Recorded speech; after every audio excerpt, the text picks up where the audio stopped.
The most destructive night of rioting France has seen in years left few cities untouched and hundreds of people under arrest.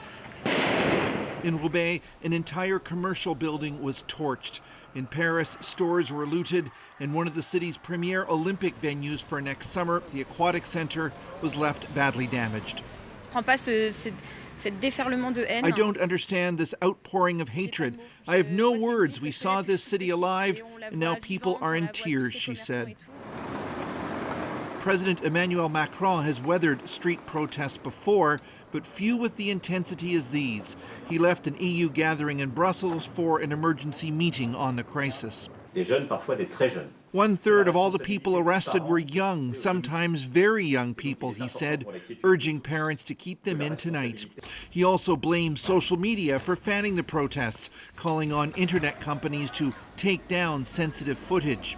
Of course, it's because of this video of the shooting death of 17-year-old Nael that so many are outraged. He was the son of North African parents, and many believe his race made it easier for the officer to pull the trigger. The UN has now even weighed in. This is a moment for the country to seriously address the deep issues of racism and racial discrimination in law enforcement.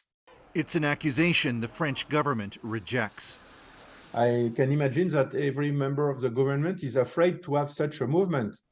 This sociologist says Macron has to sound like he understands the community's concerns, but not too much.